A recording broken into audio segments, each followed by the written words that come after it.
Share करते हैं और क्या करते हैं दूसरों के साथ क्या करते हैं संबंध स्थापित करते हैं। बेसिकली विभिन्न विषयों के ज्ञान को और उनके ज्ञान में क्या होती है बहुत ज़्यादा वृद्धि होती है।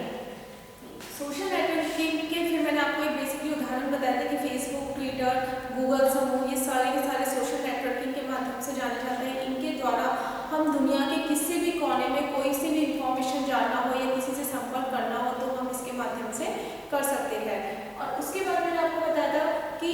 अब आपका आज का जो टॉपिक है कि सोशल नेटवर्किंग का शिक्षा में किस प्रकार उपयोग है, तो ये माना जाता है कि जो 13 से 19 ईयर्स के जो स्टूडेंट्स होते हैं, 13 से जो 19 ईयर्स के स्टूडेंट होते हैं उन्हें नेटवर्किंग का क्या माना जाता है, हृदय की धड़कन माना जाता है।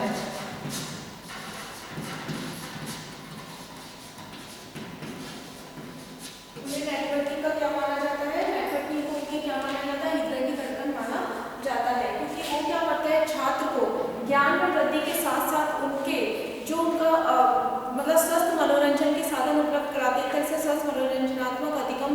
उत्पन्न कराते हैं। तो हम ये कह सकते हैं कि जो सामाजिक नेटवर्किंग है तो इसमें क्या होता है जो विदेशी छात्र होता है ना उसका क्या होता है संस्कृति के विषय में अगर गिना जाता है, मतलब जो दूसरे लोगों के साथ भारतीय संस्कृति और सभ्यता में किस प्रकार से डेवलप होता है वो सारी चीज़ें इसके अंदर हम देखने को हमें मिलती है। ठीक है, अब आपका जो टॉपिक है वो ये है कि सामाजिक नेटवर्किंग के क्या क्या उपयोग हो सकते हैं। तो हम ये माने तो जो सामाजिक नेटवर्किंग है वो शिक्षा में बहुत ज़्यादा उपयोगी होता है, क्योंकि इसमें जो दूसरे विदेशी छात्र भी क्या होता है अपनी भारतीय संस्कृति और सभ्यता को क्या करते हैं, उनके जो नृत्य होते हैं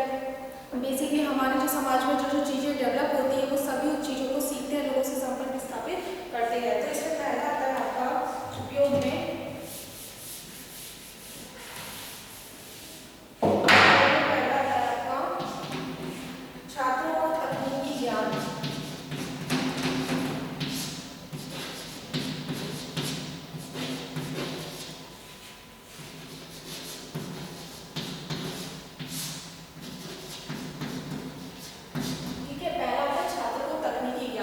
सामाजिक नेटवर्किंग के माध्यम से छात्रों में तकनीकी ज्ञान में वृद्धि होती है। क्यों होती है, क्योंकि बेसिकली क्या होता है जब जो स्टूडेंट्स होता है, जो विद्यार्थी होता है या कोई भी सदस्य होता है या कोई व्यक्ति होता है वो क्या करता है जब सोशल नेटवर्किंग क्रिएट करता है, मतलब फेसबुक, ट्विटर, गूगल का उपयोग करता है उसके संचालन तो उसका क्या होता है उसका संचालन होता है। वो ज़्यादा से ज़्यादा चीज़ें जानने के लिए क्या होता है उत्सुक होता है और वो उस चीज़ का अगर डेली यूज़ में वो उस चीज़ का क्या करता है मतलब प्रोसेसिंग करता है तो वो क्या करता है उसको अपने आप ही क्या हो जाता है तकनीकी ज्ञान में उसकी वृद्धि हो जाती है, क्योंकि वो अपने आप ही गूगल पे कुछ भी सर्च करने के लिए वैलिड हो जाता है, उस रुचि उत्पन्न करता है जब उससे ज़्यादा से ज़्यादा वो चीज़ें जानी जाती है। और ये होता है कि ना उसको अपनी खुद की मेल आईडी बना सकता है, फेसबुक आईडी बना सकता है, जिससे हम ये कह सकते हैं कि सामाजिक नेटवर्किंग के माध्यम से बच्चों में तकनीकी ज्ञान में वृद्धि होती है, क्योंकि वो उसका ज़्यादा से ज़्यादा उपयोग करते हैं, सेल्फ उसका उपयोग करते हैं, जिससे क्या होता है उसका संचालन होता है। फिर सेकंड आता है छात्रों को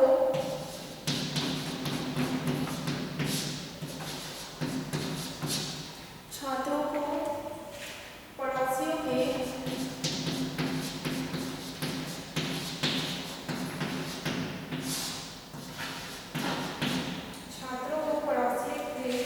शैक्षणिक स्तर का ज्ञान, शैक्षिक स्तर का ज्ञान। पड़ोसी छात्रों को पड़ोसियों के, तो पड़ोसी मतलब होता है जो बाहर के जो लोग होते हैं, जो विदेशी होते हैं या दूसरे राज्यों के जो सदस्य होते हैं उसके विचारों को जानने के लिए वो क्या होता है उत्सुक होते हैं। तो इसमें यह है जब बच्चे सामाजिक नेटवर्किंग का उपयोग करते हैं तो उनको दो प्रकार के लाभ होते हैं। एक तो उनको होता है कि छात्रों को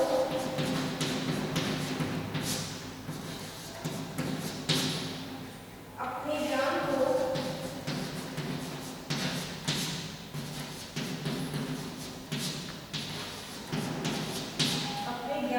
प्रभावीकरण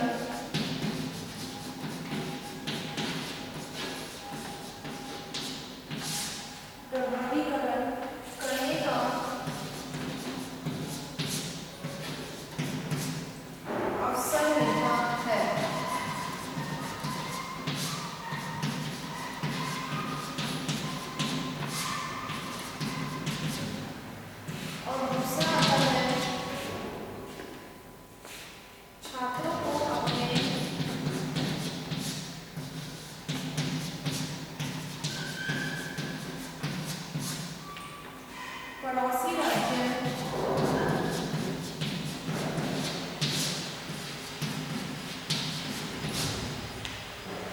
या देश के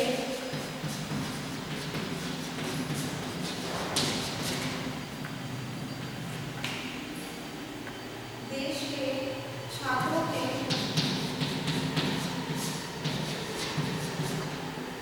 शैक्षिक स्तर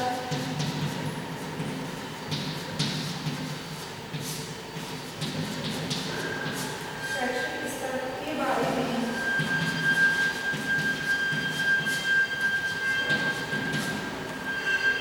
जानकारी होती है।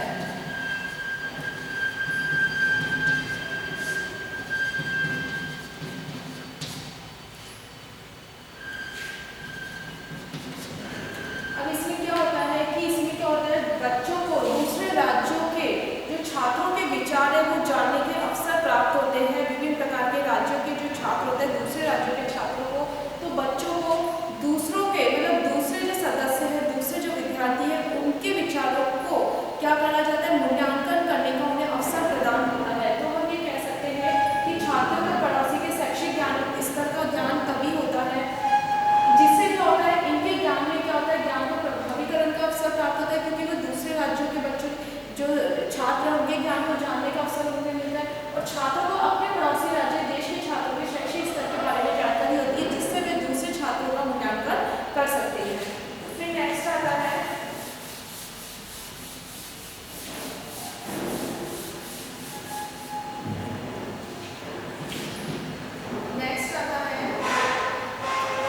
विभिन्न प्रकरणों पर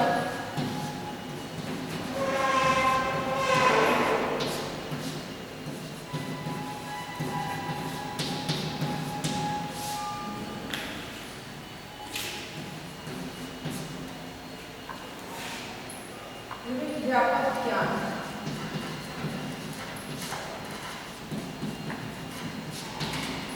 ठीक है,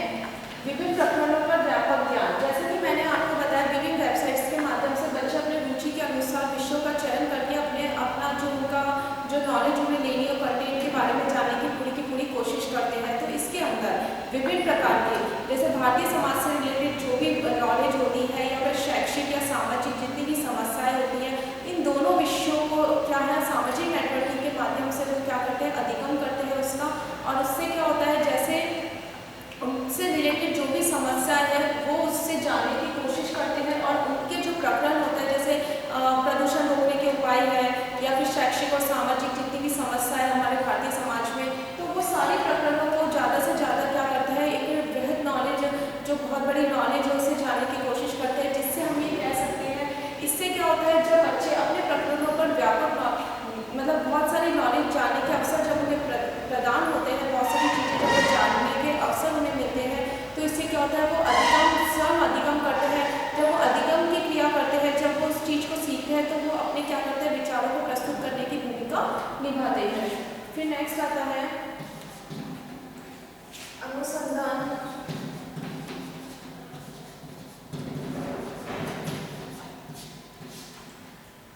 कार्यों में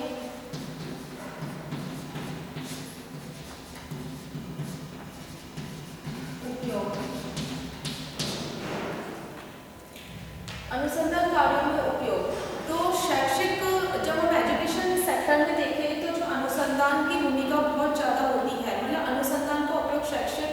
दृष्टि में देखें, शैक्षिक स्तर पर अनुसंधान का उपयोग बहुत ज़्यादा किया जाता है। तो सामाजिक नेटवर्किंग के माध्यम से हम अनुसंधान का प्रयोग कर सकते हैं। जैसे कि आपको एक एग्जाम्पल बताते हैं कि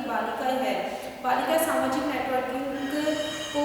सामाजिक नेटवर्किंग का उपयोग करती है। इसके विपरीत जो बालक है वो भी सामाजिक नेटवर्किंग का उपयोग करते हैं, लेकिन जब हम देखते हैं तो हम ये देखते हैं कि बालकों की तुलना में जो बालिकाएं होती है वो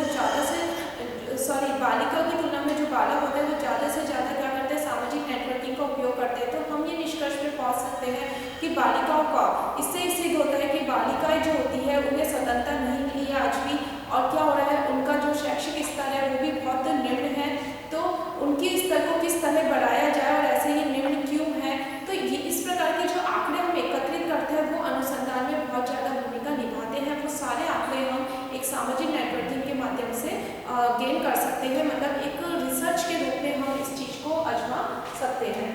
फिर नेक्स्ट आता है 5th नंबर का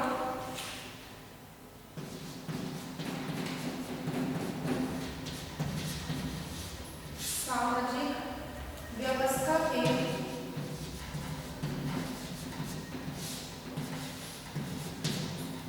अनुरूप शिक्षा।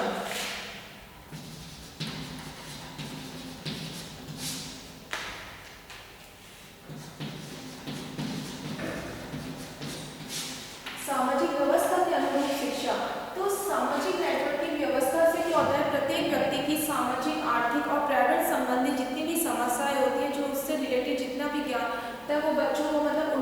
प्राप्त हो जाता है। जिससे क्या होता है कि जो शैक्षिक नीतियाँ होती है, जो शैक्षिक नीतियों के निर्माण में क्या होता है, ये सहायक सिद्ध होता है, क्योंकि इससे क्या होता है, सामाजिक व्यवस्था के अनुरूप शिक्षा तभी हम प्रदान कर सकते हैं सामाजिक, क्योंकि बच्चों को क्या होता है, सामाजिक जब पूरा का पूरा स्ट्रक्चर है, एक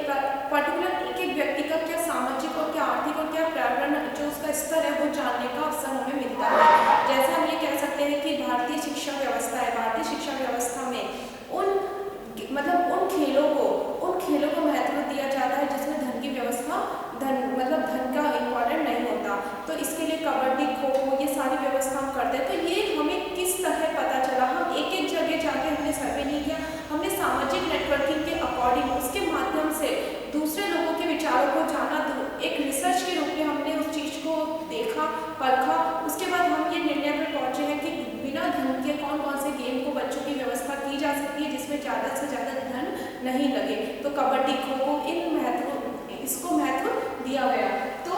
सामाजिक व्यवस्था के अनुरूप सामाजिक नेटवर्किंग के माध्यम से शिक्षा प्रदान की जा सकती है। फिर नेक्स्ट आता है इसके अंदर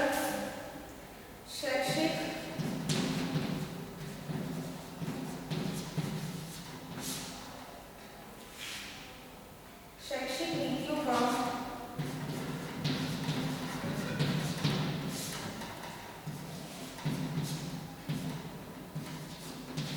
निर्माण। शैक्षिक नीतियों का निर्माण, तो शैक्षिक नीतियों के निर्माण की प्रक्रिया में जो सामाजिक जो नेटवर्किंग है वो बहुत ज़्यादा उपयोगी मानी जाती है, क्योंकि इसके माध्यम से समाज से रिलेटेड हमें सारा ज्ञान हो जाता है, समाज के अंदर अभी क्या चल रहा है और क्या नहीं चल रहा है। जैसे हमें आपको पता है कि अभी वर्तमान में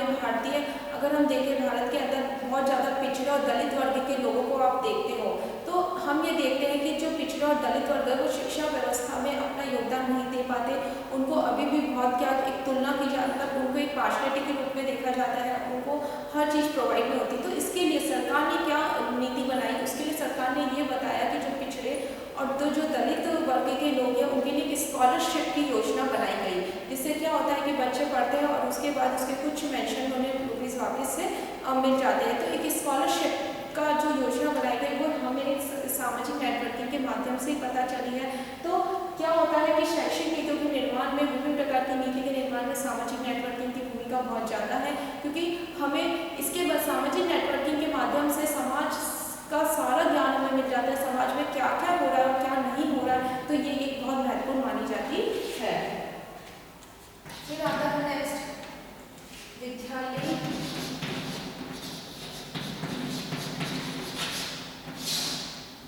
व्यवस्था में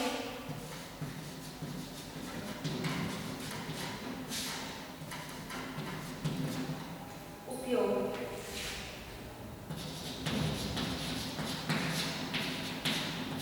विद्यालय व्यवस्था में उपयोग, तो क्या होता है सामाजिक नेटवर्किंग के माध्यम से अब विद्यालय व्यवस्था है, तो इसमें जो प्रिंसिपल होता है और जो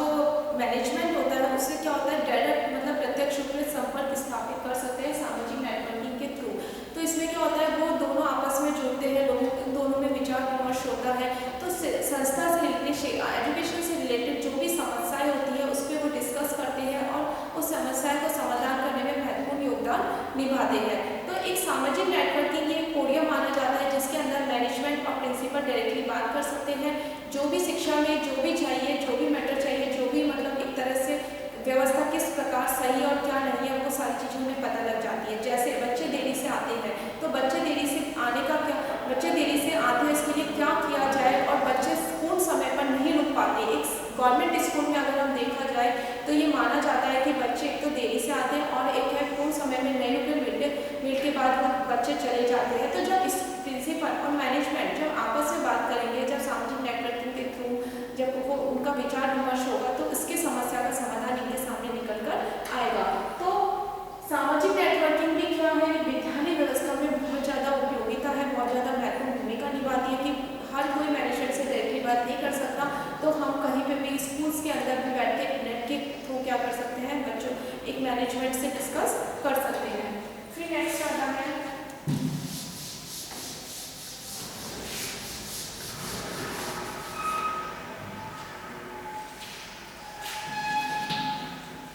अधिगम वातावरण का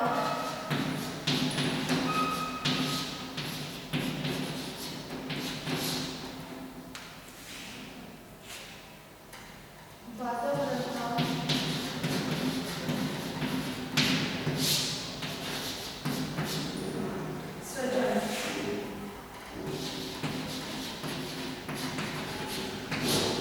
अधिगम वातावरण का सृजन, इसका मतलब ये कि एक ऐसा एटमॉस्फेयर क्रिएट होता है सामाजिक नेटवर्किंग के माध्यम से कि बच्चे अपने रुचि के अनुसार उनका जो विषय होता है वो स्वयं क्या कर सकते हैं, किसी भी चीज़ को सर्च कर सकते हैं, ठीक है, अपने उसके क्या कर सकते हैं, विभिन्न प्रकार के अधिगम को ग्रहण कर सकते हैं। इससे क्या होता है कि उनके ज्ञान का अवसर हमेशा बना रहता है, क्योंकि जब उनकी रुचि के अनुसार जो वो चाहते हैं वो सारी की सारी नॉलेज उन्हें मिल जाती है, तो वो ज़्यादा से ज़्यादा ज्ञान का उनको एक सिक्वेंसली बना रहता है, जिससे क्या होता है कि छात्र में अपने उसके लिए क्या होता है कि छात्र विभिन्न प्रकार की वेबसाइटों के माध्यम से जुड़ते हैं। जब वो विभिन्न प्रकार के एक विद्यालय स्तर के बाहर भी, ठीक है, उनके विद्यालय स्तर के बाहर भी वो क्या करते हैं कि एक उससे जुड़े रहते हैं बिल्कुल वेबसाइटों के माध्यम से, और अपनी रुचि के अनुसार क्या करते हैं, ज़्यादा से ज़्यादा अधिगम को ग्रहण करते हैं, ज़्यादा से ज़्यादा अधिगम प्राप्त करते हैं सामाजिक नेटवर्किंग के थ्रू। फिर नेक्स्ट आता है शिक्षकों द्वारा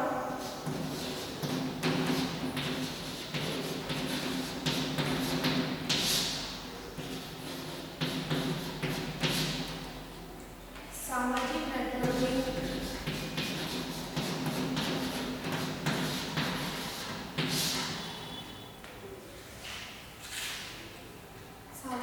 नेटवर्किंग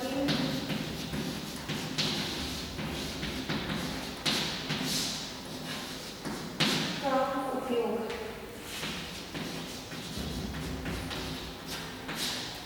शिक्षकों द्वारा सामाजिक नेटवर्किंग का उपयोग मतलब क्या होता है कि सामाजिक नेटवर्किंग के द्वारा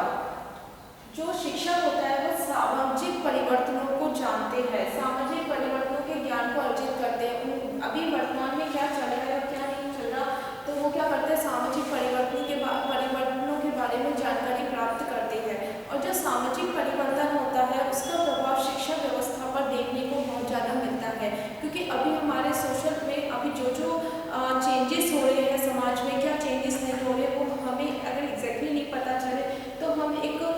नेटवर्क के थ्रू मतलब फेसबुक पर विभिन्न प्रकार के बहुत सारे उससे एजुकेशन से रिलेटेड बहुत सारे एक्ट आते हैं, बहुत सारी नीतियाँ बनाई जाती है, तो वो हम देखते हैं कौन कौन से कानून, कौन कौन से अधिनियम बने, इन सब के बारे में हमें पता चल जाता है, जिससे क्या होता है हम शिक्षा व्यवस्था में क्या कर सकते हैं, एक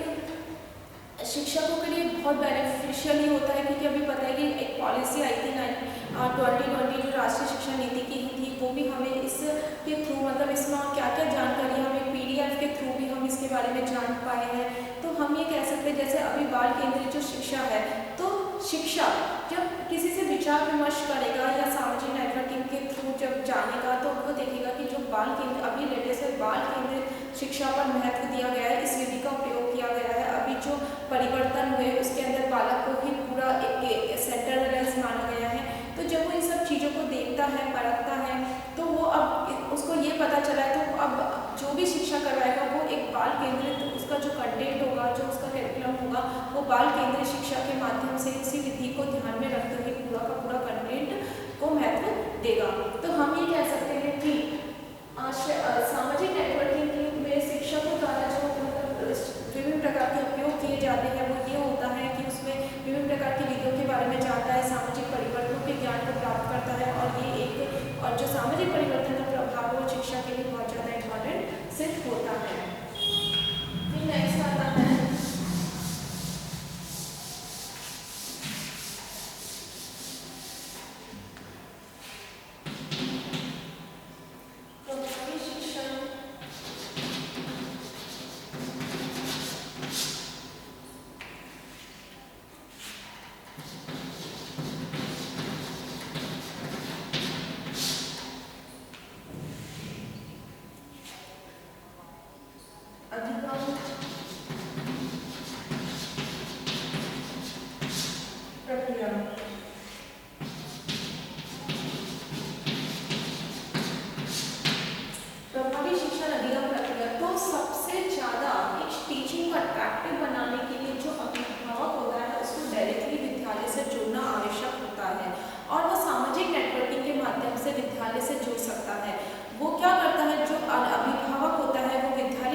या फिर विभिन्न प्रकार की जो नीतियाँ, शैक्षिक नीतियाँ होती हैं, या अभिभावक संघ जो होता है, अभिभावक विद्यार्थी संघ होते हैं, उन सबसे जुड़ा रहता है सामाजिक नेटवर्किंग के माध्यम से। इसी तरह वो बच्चों के गृह कार्य में पूर्ण सहयोग प्रदान करता है, वो उससे जुड़ा रहता है सामाजिक नेटवर्किंग के माध्यम से। तो हम ये कह सकते हैं कि जो प्रभावी शिक्षण है पूरी की पूरी एक अभिभावक बेस हम मान के चलते हैं। तो बच्चे क्या करते हैं, प्रभावी शिक्षण अधिगम प्रक्रिया में यही माना जाता है कि उसके सुधार के लिए, ज़्यादा से ज़्यादा सीखने के लिए सामाजिक नेटवर्किंग की उपयोगिता या उसको महत्व प्रदान करना बहुत ज़्यादा अत्यंत आवश्यक होता है। फिर लास्ट आता है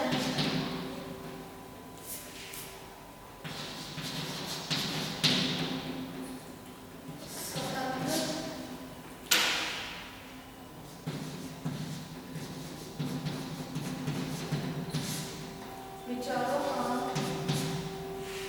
आदान प्रदान।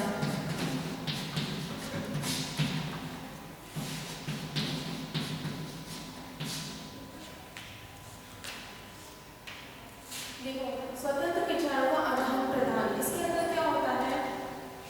सामाजिक नेटवर्किंग के माध्यम से, जैसे मैंने आपको बताया था कि बच्चों को अपने विचार को व्यक्त करने का पूर्ण रूप से अधिकार होता है और दूसरे के विचारों को सुनने का भी अधिकार होता है और एक विचारों को प्रस्तुत करने का भी पूर्ण अधिकार होता है। तो सामाजिक नेटवर्किंग जो होती है वो बच्चों में शंकाओं को दूर करती है कि कभी कभी ऐसा माना जाता है कि बालक जो होते हैं वो विद्यालय के अंदर अपनी उनकी जो प्रॉब्लम्स होती हैं, उनकी जो शंकाएँ होती है वो क्लियर नहीं कर पाते टीचर्स के सामने। तो एक जो ये एक नेटवर्किंग है, जो मतलब एक सामाजिक सोशल नेटवर्किंग एक ऐसा माध्यम है जिसके माध्यम से विभिन्न वेबसाइट या फेसबुक या मेल्स के या गूगल के अकॉर्डिंग बच्चों के अपने मित्र, रिश्तेदार या कोई विशेषज्ञ है उस विषय का, उससे डायरेक्टली संपर्क स्थापित कर सकते हैं। उससे क्या कर सकते हैं, डायरेक्टली टॉकिंग ऑफ वे में क्या कर सकते हैं, अपने विचारों को जानने का अवसर दे सकते हैं। कमेंट में क्या कर सकते हैं, उनके बीच क्या क्या उनकी समस्या है, क्या शंका है, वो सारी की सारी सोशल नेटवर्किंग के थ्रू क्या हो जाती है, दूर की जा सकती है। तो ये माना जाता है कि बच्चों को इससे क्या होता है, उनके मन में जो भी शंकाएँ होती है वो दूर हो जाती है। तो ये एक बहुत बड़ा है कि स्वतंत्र विचारों का आदान प्रदान होता है, इसमें कोई बाउंडेशंस नहीं होती, कुछ भी नहीं होता, बच्चे झिझक भी नहीं, बच्चों में कॉन्फिडेंस बढ़ता है। इसी के साथ साथ बच्चे अपने विचारों को जानने के अवसर प्रदान करते हैं। तो ये कह सकते हैं कि जो पूरा का पूरा जो सामाजिक नेटवर्किंग है वो यही माना जाता है कि व्यक्ति के अंदर दूसरे व्यक्ति को संबंध स्थापित करने का सबसे बड़ा पोडियम है, जिसके माध्यम से बच्चे जो व्यक्ति होता है वो ज्ञान ज़्यादा से ज़्यादा ज्ञान में वृद्धि कर सकता है। इसी के साथ साथ स्वतंत्र रूप से अपने विचारों को भी व्यक्त कर सकता है और दूसरे विचारों को भी मतलब विचारों को ग्रहण कर सकता है। इसके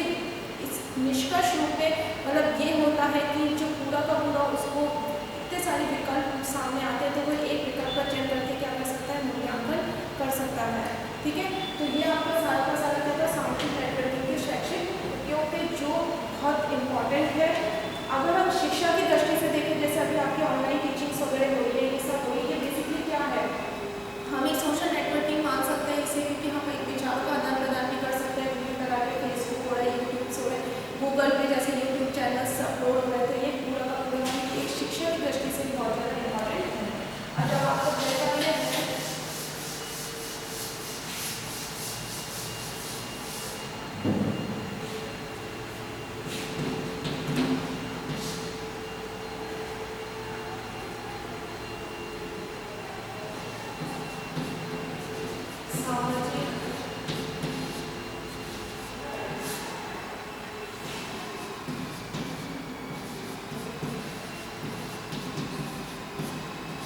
नेटवर्किंग के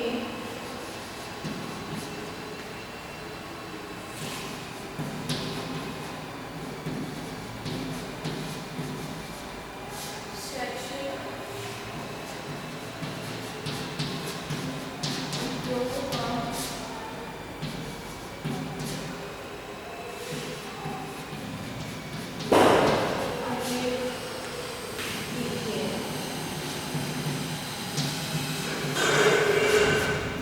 सामाजिक नेटवर्किंग के शैक्षिक उपयोगी का उल्लेख कीजिए। जितने भी शैक्षिक आपके भी जो उदाहरण है, आपके भी पॉइंट ऑफ व्यू से आप विभिन्न प्रकार के उपयोग बता सकते हो कि शिक्षा की दृष्टि में अगर देखें क्या इसका पॉजिटिव भी निष्कर्ष निकल के आता है, क्या नेगेटिव आता है, तो सारी की सारी बातें आप अपने पॉइंट ऑफ व्यू से बता सकते हैं। इसी के साथ घर में रहिए, सुरक्षित रहिए, बाहर निकले मास्क लगा के निकले, हाथों को